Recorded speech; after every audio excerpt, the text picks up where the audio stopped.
আজকে আপনাদের দেখাবো পটলের দোরমা করা। সেই জন্য এখানে রয়েছে পটলগুলো ঘষে নিয়েছে। এবার পটলের ভেতরের দানাগুলো বের করে নেব। তার আগে পটলের মুখটা কেটে নিচ্ছি। একটা দিকের মুখই এরকম কাটতে হবে, আর একটা দিক নর্মাল থাকবে। এবার আমি একটা চামচের সাহায্যে চামচের পেছনটা দিয়ে এরকম করে ভেতরের দানাগুলো আস্তে আস্তে বের করে নেব, মানে কুড়ে নেব।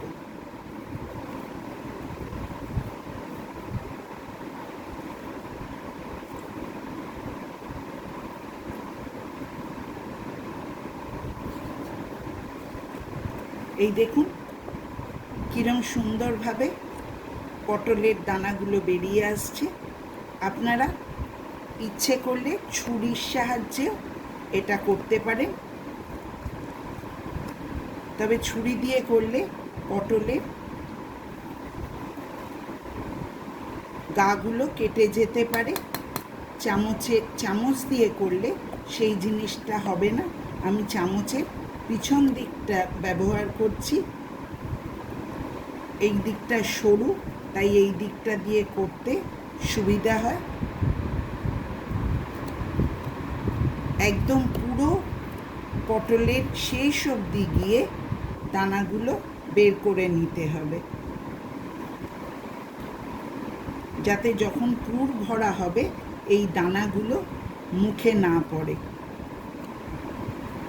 আমি এটা করব চিংড়ি মাছের পুর দিয়ে। এটা আপনারা মাছের পুর দিয়েও করতে পারেন। রুই মাছ, কাতলা মাছ, ভেটকি মাছ, যে কোনো মাছের পুর দিয়ে করতে পারেন, বা ডিম দিয়েও এটা করতে পারেন।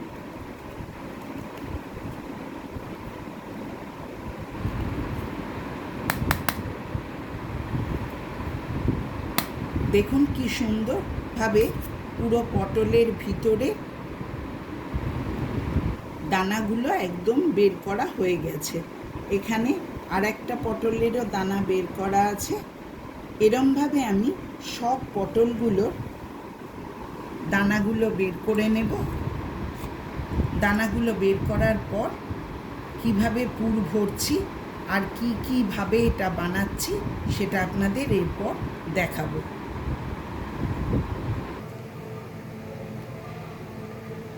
দেখুন বন্ধুরা, সব পটলে আমি দানাগুলো বের করে নিয়েছি। এবার এগুলো হালকা করে আমি তেলে ভেজে নেব। তাহলে পরে যখন পুর ভরে আমি ভাজবো, কম ভাজতে হবে আর নরমও হবে। আগে থেকে ভাজা থাকলে পটলগুলো নরম হয়ে থাকে, তাহলে পুর ভরতেও সুবিধা হয় আর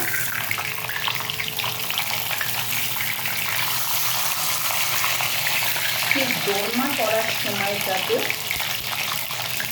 সুন্দরভাবে ভাজা হয়ে যায়। আমি এগুলো হালকা ভেজে রাখবো। এবার চিংড়ি মাছের পুরটা বানাবো, যেটা পটলের দোরমায় আমি ব্যবহার করব। তার জন্য কড়াই দিলাম প্রথমে পরিমাণ মতো তেল, বেশি তেল দেব না। এখানে রয়েছে চিংড়ি মাছ, হাত দিয়েই চটকে নেওয়া আছে, কারণ মিক্সিতে পেস্ট করলে বেশি পেস্ট হয়ে যাবে। এখানে আছে পেঁয়াজ রসুন ঘষে নেওয়া, এখানে আছে আদা বাটা, আর দেব নুন, হলুদ গুঁড়ো,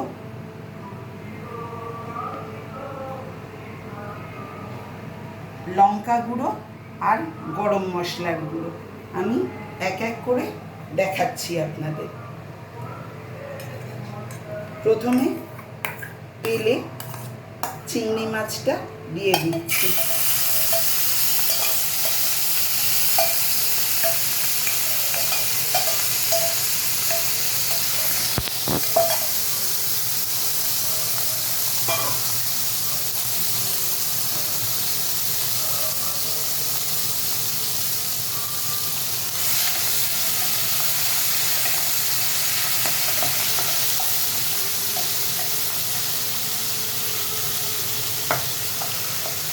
এবার এর মধ্যে দিয়ে দেব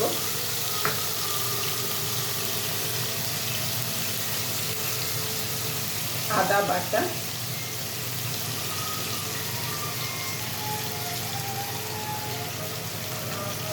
আর ঘষে রাখা পেঁয়াজ রসুন।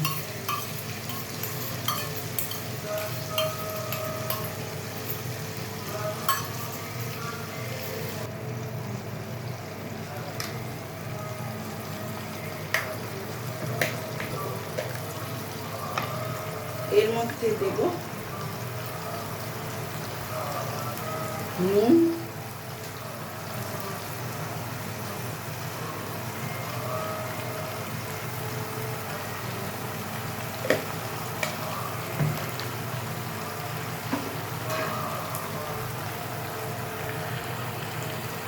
হলুদ গুঁড়ো,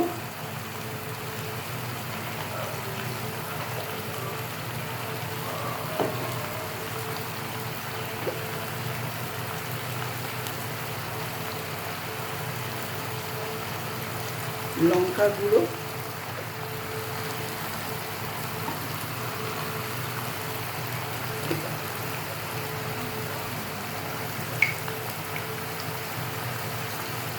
আর গরম মশলার গুঁড়ো।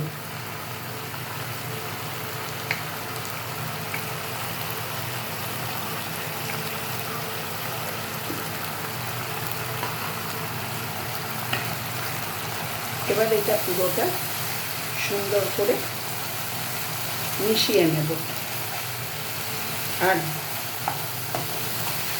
পুরটা বেশ শুকনো শুকনো করে নেব, যাতে চিংড়ি মাছের পুরটা সুন্দরভাবে পটলের ভেতর দেওয়া যায়, যাতে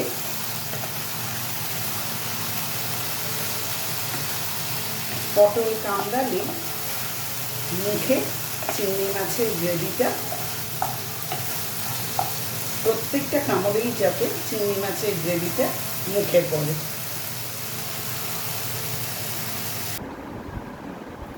এখানে দেখুন পটলগুলো হালকা ভাজা রয়েছে, আর এখানে পটলের যে মুখগুলো একদিকের কেটে নিয়েছি সেগুলো ভেজে রেখেছি আমি হালকা করে, আর এখানে রয়েছে চিংড়ি মাছের পুরটা।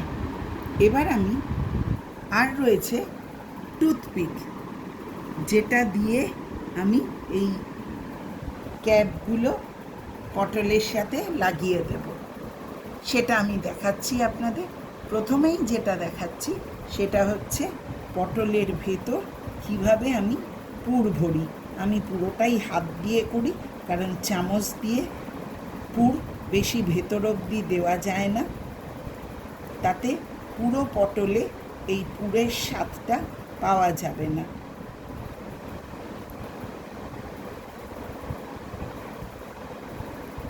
সুন্দর করে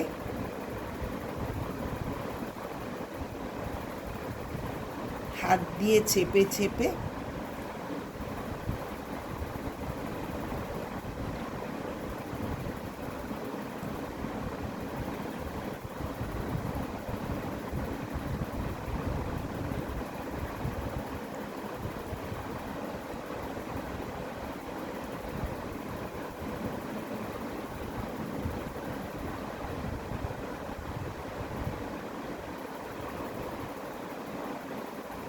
পটলের পুরটা, পটলের মধ্যে চিংড়ি মাছের পুরটা ভরে দিলাম আমি।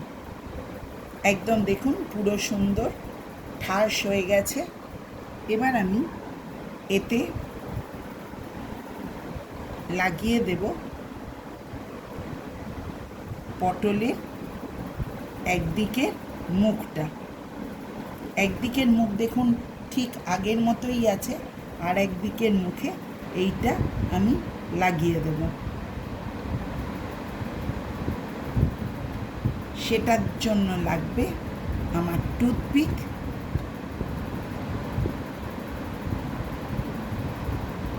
টুথপিক দিয়ে আমি পটলের একদিক থেকে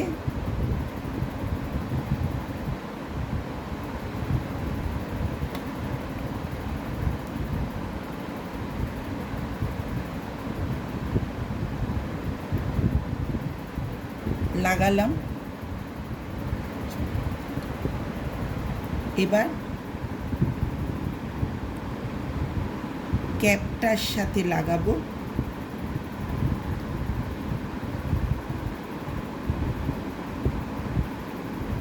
ক্যাপটা দুদিকেই এরম লাগাতে হবে।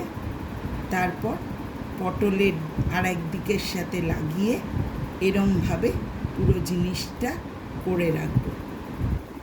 এইবার এটা তেলে যখন ভাজা হবে তখন আর ভেতরের পুরটা বেরিয়ে যাবে না।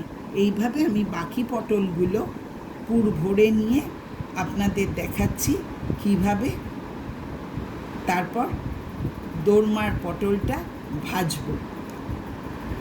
এবার দেখুন পটলে প্রত্যেকটা পটলে পুর ভরা হয়ে গেছে, আর টুথপিক দিয়ে দিয়ে আটকানো রয়েছে। এবার আমি একটা করে পটল, এখানে তেল গরম হয়ে গেছে কড়াইতে, এটা ডুবো তেলে ভাজতে হবে। এবার আমি একটা একটা পটল নিয়ে আস্তে আস্তে করে এই তেলের মধ্যে ছেড়ে দেব।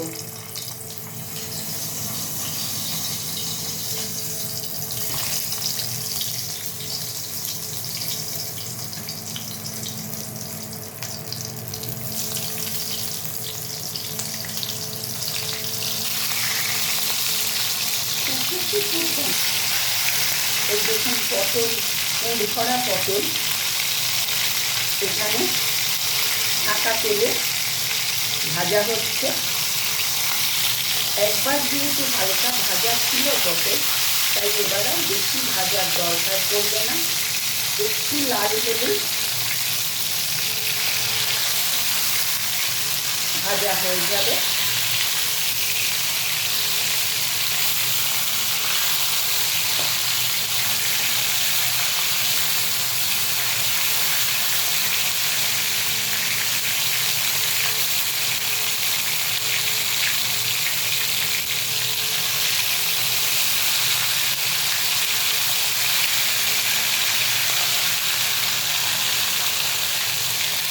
এইবার আমি একটা একটা করে পটল প্লেটে তুলে নেব।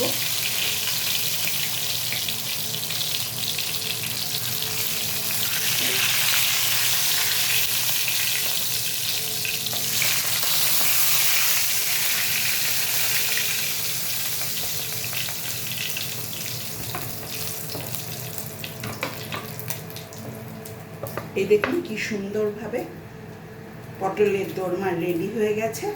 আমি আর বাকি পটলগুলো এবার ভেজে নেব।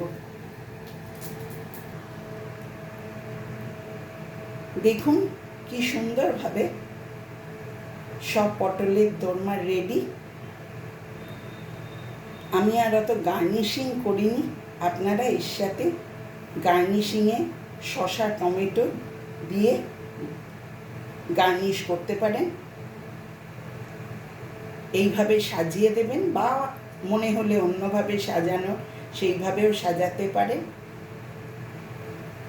আমার রান্না যদি আপনাদের ভালো লাগে তাহলে অবশ্যই শেয়ার করবেন, লাইক করবেন এবং সাবস্ক্রাইব করবেন।